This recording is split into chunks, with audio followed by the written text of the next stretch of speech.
This is butter, which you're probably familiar with and have used for everything from spreading on toast to cutting into dough to make biscuits.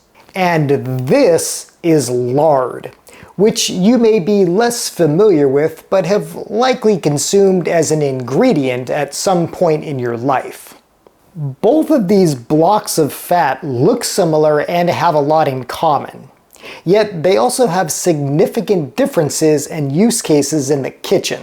Today we're going to compare butter versus lard, diving into their similarities and contrasts, and discussing which is best for cooking with and enjoying in specific recipes.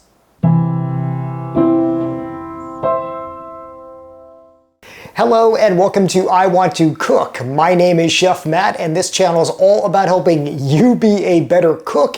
And today we are doing another comparison of two common, or well, maybe one of these isn't so common anymore, ingredients. Butter versus lard. Now, as I said in that intro, there are plenty of differences between these two ingredients, but they also have a lot in common as well. So let's begin with the similarities of these two sticks of fat. And sticks of fat they are. Specifically, both of these are made from animal fats, and both of these are almost entirely fat. Now, I know a lot of us bristle at that word. Sometimes we hear fat and we think it's, all bad. And well, fat is a vital component of both our bodies and in cooking, and they both have their uses. Now, because both of these are animal fats, they are high in cholesterol and they're high in saturated fat. So that may not be the best thing if you're watching either of those in your diet. Now, another thing both of these have in common is they're relatively inexpensive. Fats can get expensive, especially things like really good extra virgin olive oil or avocado oil, things like that. Well, a stick of butter and a stick of lard, they're both pretty cheap. They're also very versatile. These can be used in all sorts of things, one of them more as a condiment as well. But both of these could definitely be used in cooking, whether that's heating them up to fry some food or cutting them cold into some pastry dough. Another thing they have in common is they're both pretty darn solid at room temperature. So unlike a liquid like an oil, these guys, well, these things are both solid, and there are some special use cases in cooking where that's a good thing, where you want them to be solid like this.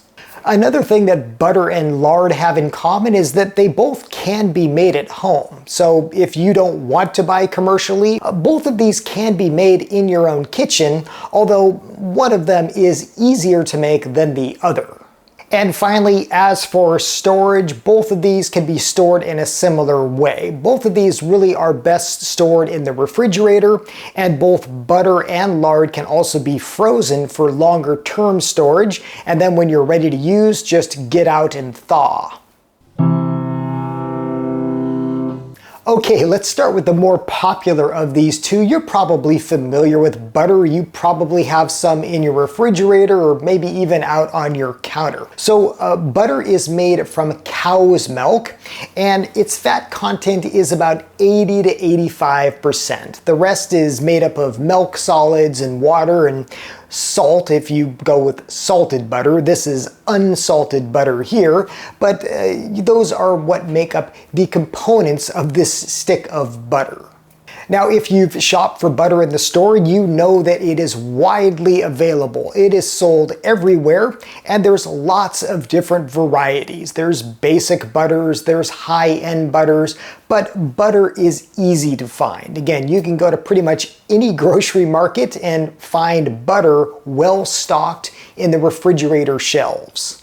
Now, one very special aspect of butter is that it can be used as both a condiment and an ingredient, kind of like olive oil in that respect. So butter is of course used in cooking many different things, from baking to frying foods in, but let's be real. butter is also delicious just as is. Maybe spread on a piece of toast or on a baked potato. Butter in itself is also a really tasty condiment, and you can just put a slice or two on something you're eating and it makes it even more delicious. And while you probably just won't eat butter by itself, just like you wouldn't drink olive oil by itself, butter does have a very unique flavor. It's rich, it's kind of milky, it just lends that nice enhanced flavor, and it also enhances mouthfeel of foods as well. And if you're making like a butter sauce, well, that in itself is just delicious, whether it's poured onto something or maybe as a base for a different sauce.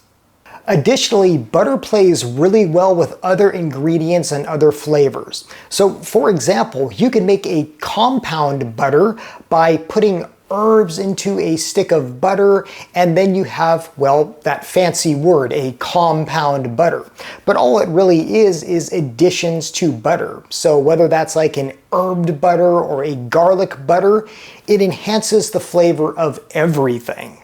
Butter is also unique in that it can be used in its various stages. So everything from frozen butter, something that you might cut into pastry dough to make pie crust or biscuits, to, well, softened at room temperature to spread on toast, or here again, liquid. If you melt that butter, you can make a sauce or something really delicious liquid out of it. It's really versatile in that way, that it can be used solid, frozen, liquefied, you name it.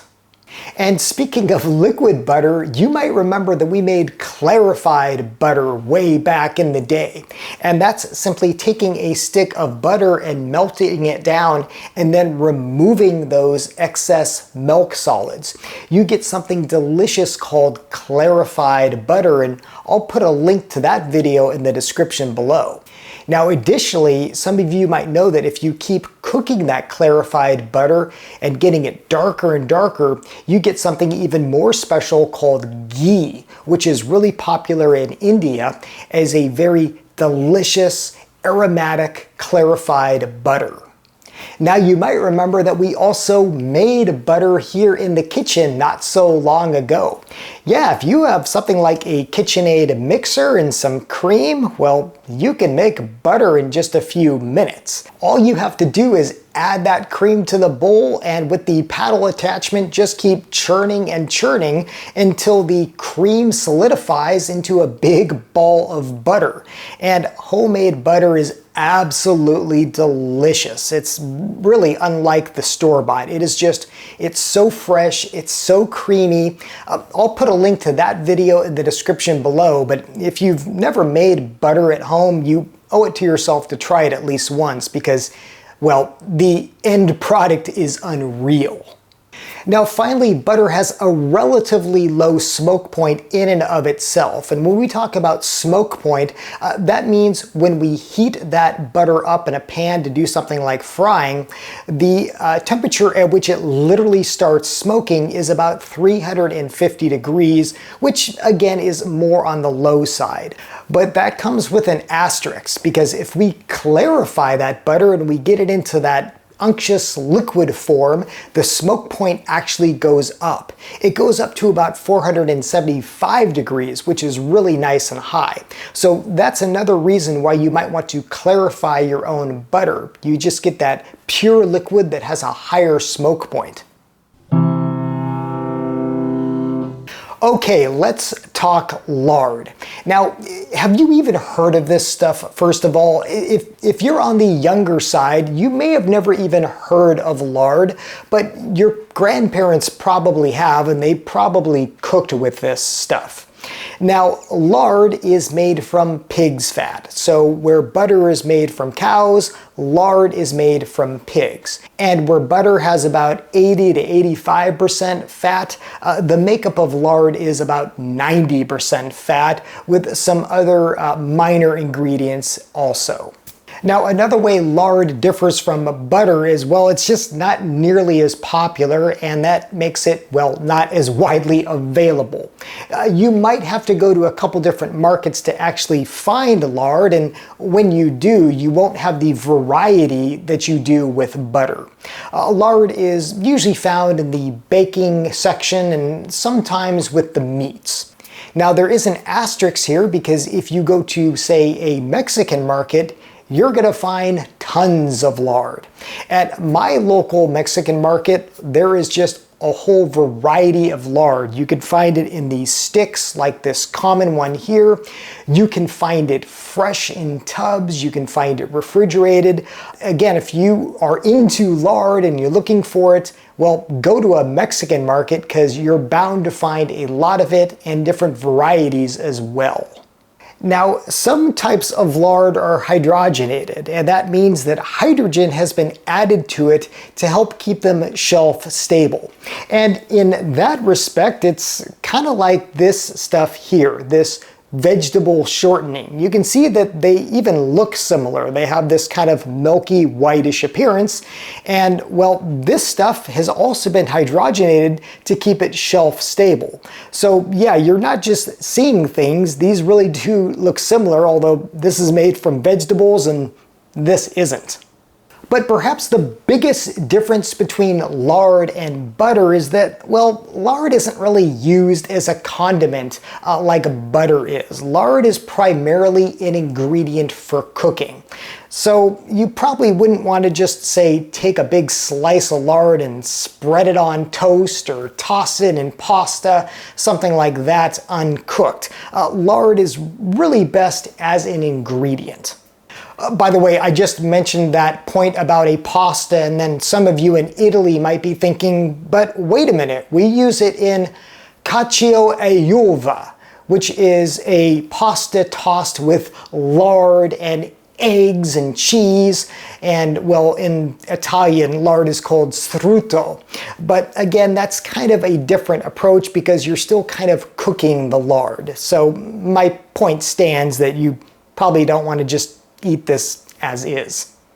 Now, as for what does lard taste like, well, it's more on the neutral side sometimes. This lard here, well, it probably doesn't surprise you that it smells kind of like bacon, and well, it would put some of that kind of porky taste into whatever you're cooking as well.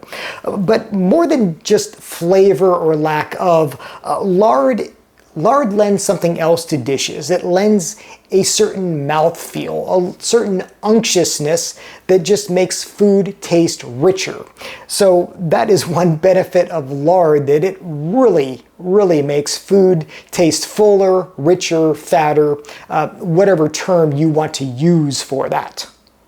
Now, as for things to cook with lard, well, you can use it in a lot of the same ways that you would butter.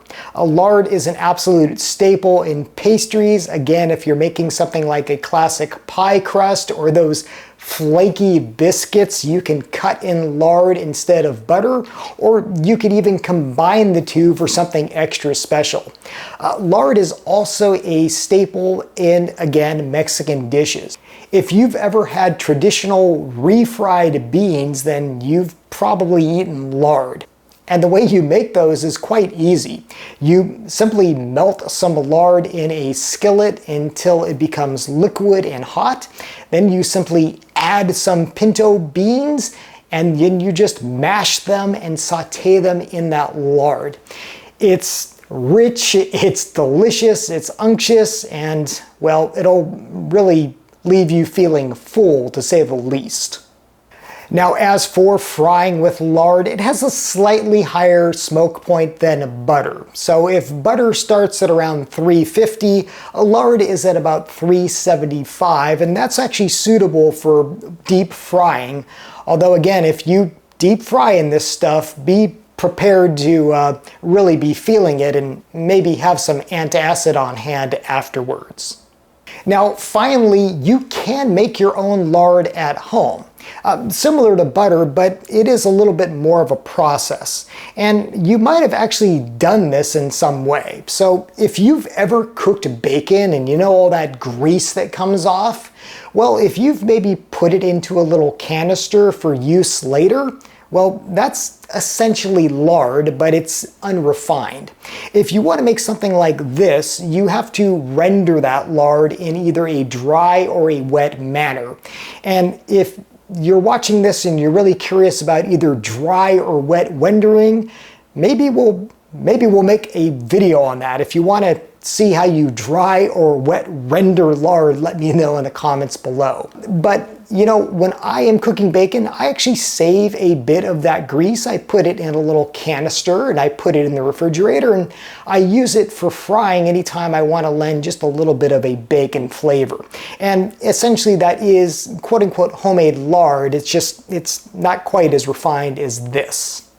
So there you go. Those are the similarities and differences between butter and lard. Are you team butter or team lard, or do you use both? Let me know in the comments below.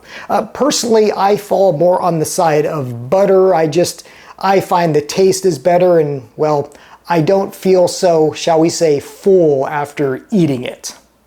Okay, trivia time. Last week I asked you to identify these strange things, and several of you knew exactly what they are. Those are wood ear mushrooms, and they were fresh. Wood ear mushrooms are often sold dry, but finding them fresh, well, you can occasionally, and I actually found them at my local Asian market.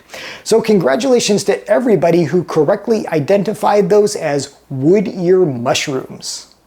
For this week's culinary trivia, yeah, back to the produce aisle. These are delicious. These definitely are not mushrooms. If you know what these are or you have a guess, put it in the comments below, and I will of course let you know the correct answer in next week's episode. As always, thank you so much for watching. Thank you for subscribing. Until next time, I hope you want to cook.